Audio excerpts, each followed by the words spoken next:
All right, here we're with Coach Ramos. Coach, first year coming in. You're new to the program too. Tell me what you're going to bring to this program.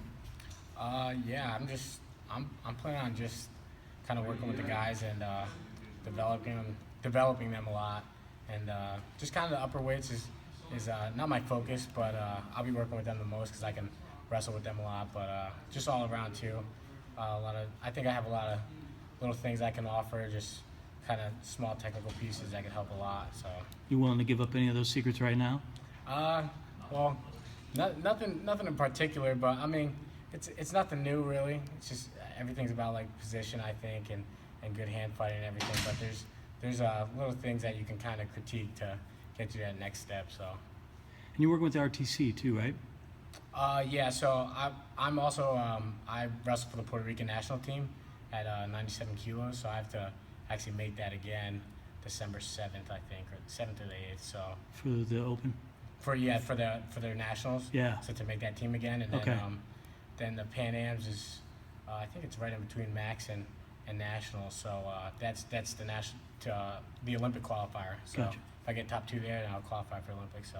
Awesome. So obviously you've got aspirations besides just coaching. You know, you're still on the mat every day, still trying to get better yourself. Yeah. So from that perspective, tell us a little bit more about the international scene, what you see, especially in Pan Am games, things like that. Give us a little bit of insight into that. It's pretty cool. It's exciting. I would say actually, it's tougher competition wise, but it's a little less taxing, I would say, on your body and stuff. As college season is tough. Now I've come to realize, it's just you're working every day and stuff. You get a lot of breaks internationally because your next competition could be a month away. So yeah, it's nice in that way, but it's also cool. You get to see all these really good competitors and just everywhere, all these different places you could train and stuff. Pan Am Games is really cool because it's always Team USA has a really good team, and then Cuba's really good.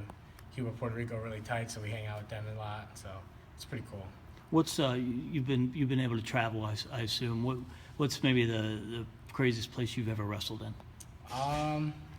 So far, the Pan Am Games in Lima, Peru was pretty cool. Because it was in Peru, and that was a big thing for them. They don't really host events like that. So they went all out for there, and all the fans and stuff were in the wrestling arena, and every single person that came out the mat, win or lose, they wanted autographs and pictures with. So it was pretty cool. It was a cool experience just seeing all that, and then they had a ceremony at the end of this huge coliseum kind of thing. So. Being the folk style country here and seeing international, is there a difference in the fan base? Not really. I mean, I know some areas have more fans than others.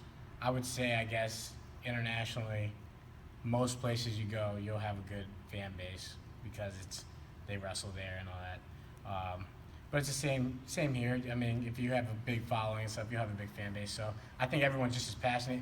Internationally, depending on where you go, they might be a lot more gung-ho about it because that's all they do in some countries. Like that's their football kind of thing. So it's pretty cool in that way. But all right, so let's bring it back to the day-to-day and Buffalo wrestling here. So what are you looking to get out of this room while you're giving to this room, if that makes sense? Yeah, just a lot of effort, and I'm just hoping we get some All-Americans, some guys in the podium, some MAC champs, and just some titles. I think this room's more than capable of doing it. It's just a matter of if they're willing to take those steps, and I think I could push guys, and Coach Oliver could push guys, and Muhammad and everybody. So I'm excited about that. We definitely have the potential, so that's what I'm looking to get out of it. Just getting guys to the next level. So. Yeah, I'm going to ask you the same question I asked Coach Stutzman. You're young, right? Mm-hmm. So what are you doing that's going to get max effort out of this young team? I'm young. I would say, I'm mature in my own right, but also I'm a lot more invested now. I'm not kind of lackadaisical about it because I've been here so long, and I kind of just go with the swing of things. Like I'm just looking to improve in every area I can, whether it be like doing some paperwork, booking a room, or wrestling wise. So I'm just a lot more. I'm ready to do everything kind of thing, and just keep improving. So I think whenever I feel like I'm in that kind of lull state, I'm looking for the next thing that, all right, what can we do to get better? So I think being young kind of brings that out of me, and it helps a lot, I think, because I think a lot of people get a little complacent when they're doing all right and they're doing well and they're doing what they're supposed to be doing. But I'm just looking to keep pushing and do more. So Yeah, yeah. Well, don't be so humble, because Coach says you guys being younger, you're really leading by example. So that's going to have an effect on people. What does lead by example mean to you? I just think do the things that you expect the guys to do, and do it well and do it hard, and just kind of give everything you can. Because if you're doing that, I don't think these guys really have an excuse to not do it. Because I'm older, things are starting to hurt a little more now. Once you're out of college, you go through the whole college grind. Now I'm wrestling internationally too, and then I'm still doing all the assistant coaching stuff. So it's a lot on my plate. I'm married, so but I'm able to keep doing it. And I do it the best I can. So I think that's leading by example. Just kind of setting that precedent. Well, good. I mean, it's great to see. I mean, got to see you in action out here a lot today, and I appreciate the hard work that you're putting in for the sport and for the guys that are here. I'm sure it's going to translate to success. I wish you all the best internationally, especially too. Now I've got a new favorite that I can root for. Good luck to you, man. You got anything else? No, go Bulls. All right.